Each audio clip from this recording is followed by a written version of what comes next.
Side खबरों के लिए सब्सक्राइब करें फ्लेम मीडिया और उसके बाद बेल आइकन को प्रेस करें ताकि सबसे पहले आपको मिले एक्सक्लूसिव खबरें।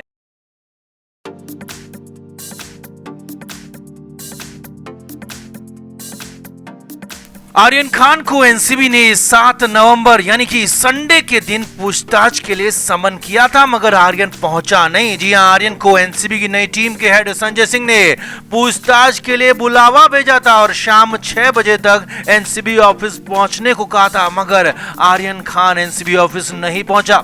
अब पहले कहा गया कि आर्यन को फीवर था, मगर अब इसे लेकर बड़ा खुलासा हुआ है। जी हां, सूत्रों के मुताबिक आर्यन के फीवर का सिर्फ बहाना बनाया गया क्योंकि आर्यन की हालत अलग तरीके से खराब हो गई। जी हां, आर्यन की हालत समन को देखते ही खराब हो गई और खबर तो यहां तक है कि आर्यन खान अपने घर में रूम में लॉक हो गया, चिप गया, पिता के आगे रोने लगा, गिड़गिड़ाने लगा। तो क्या हुआ आर्यन खान के घर में? आर्यन खान क्यों नहीं पहुंचा पूछताछ के लिए और शाहरुख खान ने क्या कहा? सब कुछ आपको बताते हैं। आप इस वीडियो को शेयर करें और कमेंट करके अपनी राय जरूर दें।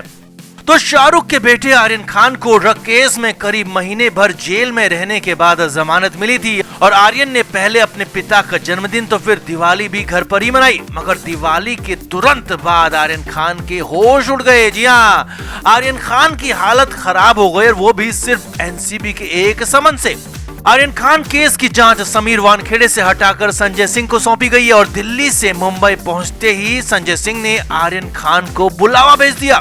सूत्रों के मुताबिक दिवाली के अगले दिन यानी कि 5 नवंबर को आर्यन खान को समन भेजा गया और 7 नवंबर यानी कि संडे के दिन पूछताछ के लिए आना कहा गया। अब फ्लेक्सिबिलिटी दिखाते हुए शाम 6 बजे तक का पूरा मौका दिया गया। अब एनसीबी भी चाहती है कि कहीं किसी पर कोई दबाव ना हो, बिना दबाव के पूछताछ और साफ साफ सवालों के जवाब भी आए, मगर आर्यन खान तो इस बार एनसीबी के नोटिस से ही घबरा गया। जी हाँ, मन्नत से सूत्रों के हवाले से जो खबर आ रही है उसके मुताबिक एनसीबी का सम्मन मिलने के बाद से ही आर्यन खान डिस्टर्ब हो गया, गुमसुम रहने लगा और 7 नवंबर यानी कि संडे का दिन आया तो अचानक आर्यन खान की हालत खराब हो गई। सूत्रों के मुताबिक आर्यन अपने पिता शाहरुख से कहने लगा कि उसे एनसीबी ऑफिस नहीं जाना है, वो वहां नहीं जाएगा और शाहरुख भी आर्यन को समझाते रहे कि कानून के मुताबिक काम करो तो मैं कुछ नहीं होगा, मगर आर्यन का डर पिता के समझाने के बाद भी कम नहीं हुआ।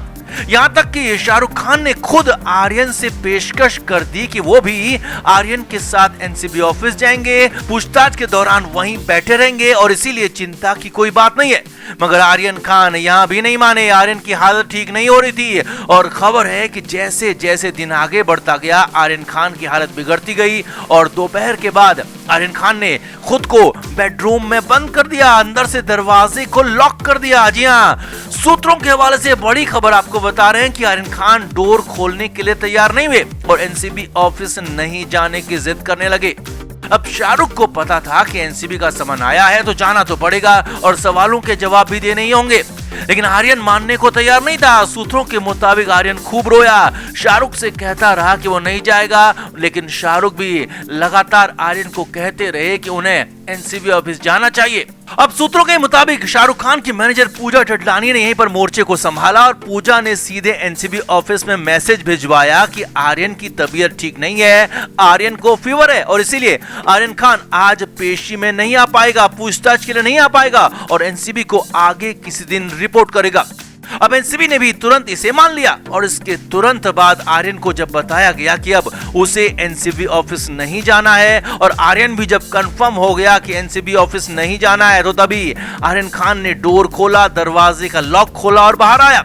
सूत्रों के मुताबिक इसके बाद भी काफी देर तक आर्यन की हालत खराब ही रही। आर्यन रोता रहा, बार बार कहता रहा कि अब उसे एनसीबी ऑफिस जाना ही नहीं है। अब वैसे तो शुक्रवार को ही आर्यन एनसीबी ऑफिस गया था, लेकिन तब अपनी हाजिरी लगाने के लिए गया था, लेकिन उसी शाम, जी हाँ, उसी शुक्रवार की शाम को आर्यन खान को नोटिस मिल गया कि आपको संडे को एनसीबी ऑफिस फिर से आना है और इस बार हाजिरी नहीं थी बल्कि पूछताछ होनी थी और यही सवाल जवाब होने थे कि आप ड्रग केस में क्या कर रहे थे। अब नई टीम के सामने सवाल जवाबों के डर से आर्यन के दिलो दिमाग पर डर छा गया। आर्यन रोने लगा, गिड़गिड़ाने लगा। फाइनली पूजा ने आर्यन का मामला संभाला और फिलहाल मामला शांत किया और फिलहाल तो आर्यन को वैसे छूट मिल गई है, मगर ये छूट हमेशा के लिए नहीं है।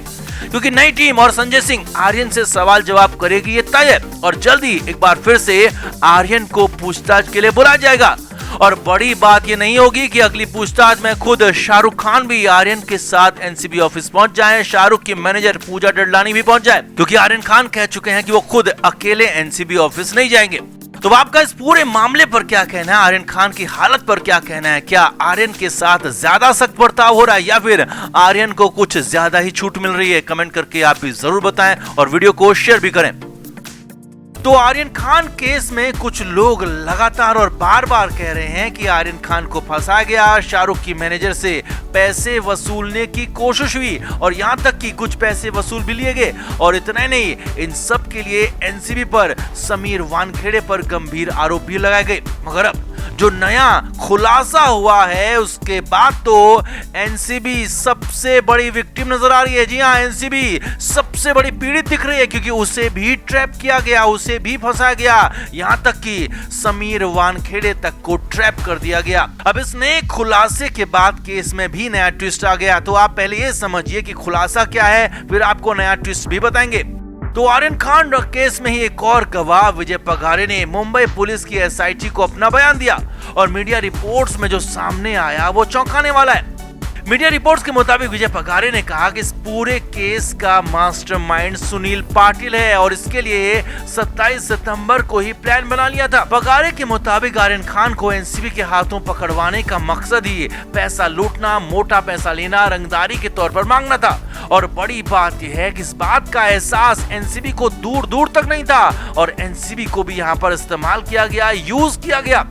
पगारे के मुताबिक सुनील पाटिल और केपी गोसावी के बीच मुंबई के पास वाशी में होटल में मुलाकात हुई और वो लोग पूजा के बारे में बात कर रहे थे। अब पूजा से मतलब शाहरुख खान की मैनेजर पूजा डडलानी से था। यही नहीं, पगारे ने बताया कि इस पूरे प्लान में केपी गोसावी और सुनील पाटिल के साथ ही मनीष भानुशाली भी शामिल था और इन लोगों ने 27 सितंबर को पूरा प्लान बनाया और फिर 5 दिन इंतजार करने के बाद 1 अक्टूबर को एनसीबी को इसकी खबर दी कि क्रूज में रेव पार्टी होने वाली है और एनसीबी को बताया कि आर्यन खान भी उस क्रूज पर जा रहा है। अब एनसीबी को कई दिनों से आर्यन खान को लेकर इनपुट्स मिल रहे थे, तो यहाँ पर आर्यन खान का नाम सुनते ही एनसीबी भी एकदम चौकन्नी हो गई। अब एनसीबी को तो अपना काम करना था, ड्रग पेडलिंग पर रोक लगानी थी, ड्रग्स के धंधे पर रोक लगानी थी। तो एनसीबी ने तुरंत एक्शन लिया और तैयारी के साथ जाकर अगले दिन यानी कि 2 अक्टूबर को आर्यन खान को पकड़ लिया। अब आर्यन के पास तो कुछ नहीं मिला मगर आर्यन के दोस्त अरबाज के पास से कुछ ड्रग्स मिला और एनसीबी ने दोनों को अरेस्ट कर लिया। अब यहाँ पर बड़ी बात और समझने वाली बात यह भी है कि पगारे के मुताबिक सुनील पाटिल और केपी गोसावी खुद ही प्लान कर रहे थे करोड़ों रुपए वसूलने के लिए और इसके लिए उन्होंने एनसीबी का भी इस्तेमाल कर लिया था। जी हाँ, लेकिन एनसीबी को इनके इरादों का कुछ भी पता नहीं था। एनसीबी को भनक तक नहीं थी कि आर्यन केस में असली खेल सुनील पाटिल और केपी गोसावी की तरफ से हो रहा था। यही नहीं, पाटिल और गोसावी को लग रहा था कि जब आर्यन खान के पास कुछ मिला ही नहीं है तो आर्यन खान 1-2 दिन में छूट जाएगा और वो डील के तौर पर शाहरुख खान से, शाहरुख की मैनेजर पूजा से